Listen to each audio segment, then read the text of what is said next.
Adobe's AI generated 10 million images last month. Creative job postings are up 23%. If AI can make images in seconds, why are companies hiring more creatives? Something doesn't add up. If you're a creative professional right now, you're probably feeling that low-grade anxiety every time you see another AI tool launch. Your LinkedIn feed is full of AI art directors with 2 months of experience. Your salary negotiations feel weaker because there's this unspoken question: why should we pay you when AI is free? But here's what's strange. While you've been worrying about replacement, creative agencies hired 26% more people this year. Adobe's stock is up 31%. Canva raised another $200 million. The money is flowing toward creative work, not away from it. So what's actually happening? Here's what companies learned the expensive way. A major ad agency ran an experiment early this year. 2 teams, 20 campaigns each. Team A used traditional creatives with AI as a tool. Team B went AI first with humans just reviewing. Team B crushed it on speed, finishing in half the time with costs down 60%. They launched the campaigns. 3 months later, Team B's work bombed. 42% lower engagement. Clients hated it. Cost the agency $8 million to figure out what went wrong. AI doesn't understand context. It understands patterns. It can make something that looks like an ad with perfect aesthetic and clean composition. But it has no idea who the audience is or why certain messages land right now. AI gives you the average of everything it's seen. And average doesn't work in creative fields. Clients don't pay for average. So companies tried replacing creatives with AI, and it failed. But they didn't go back to the old model. They did something different. And this is where it gets uncomfortable. They're not hiring more creatives to do more work. They're hiring creatives who can do 5 times the work by using AI as a force multiplier. A designer who used to produce 5 concepts per week? The benchmark is now 30 concepts per week. A copywriter who wrote 3 strong ads per day? Companies want 30 variations per day. AI didn't replace the job. It raised the bar for what doing the job means. This is creating a weird split in the market.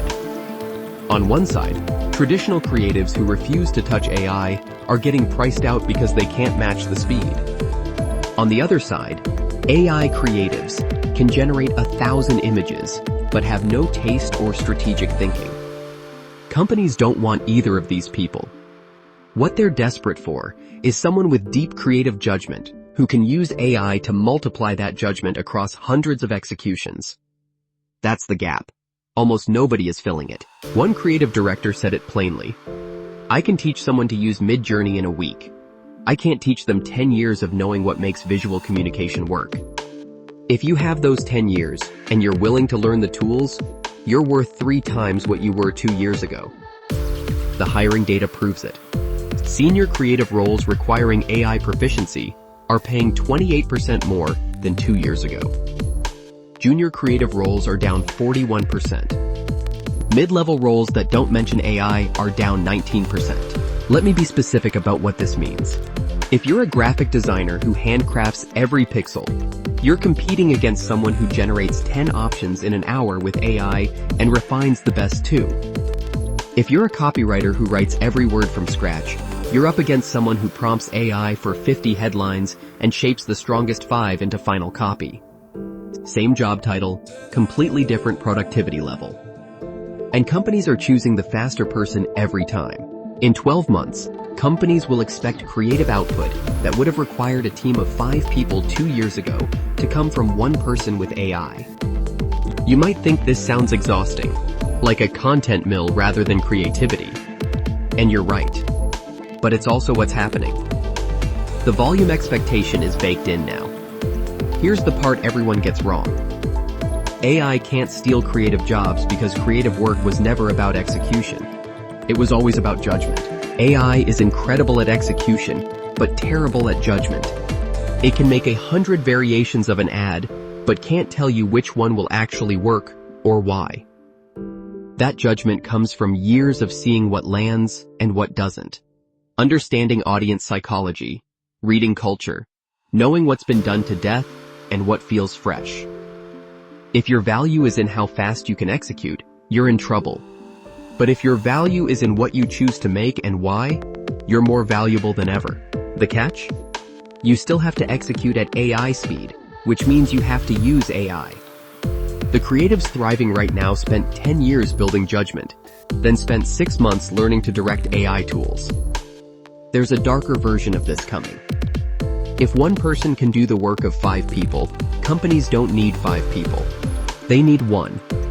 Creative teams that had 8 designers 2 years ago now have 3 designers with AI. Same output, 60% fewer jobs. This is why creative job postings are up, but junior roles are down 41%. Companies are hiring senior people who can multiply themselves with AI and cutting everyone else. The bottom is falling out. The top is expanding. The middle is disappearing. So what do you actually do? First, stop panicking about AI stealing your job. AI is changing what your job is. Second, if your value proposition is, I'm fast at execution, change it now.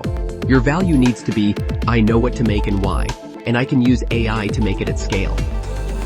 Third, learn the tools. Not because they're magic, but because refusing makes you look slow and outdated. Fourth, focus on building judgment through doing the work and seeing what works. AI can't shortcut that. AI isn't stealing creative jobs. It's revealing who was actually doing creative work versus who was just executing. Execution is getting automated. Judgment is getting more valuable. Creative jobs aren't disappearing. They're splitting into high judgment strategic work that pays more than ever, and commodity execution that's getting automated. The question isn't whether you'll have a job. The question is which category you're in, and if you're in the wrong one, how fast you can move before the bottom falls out completely.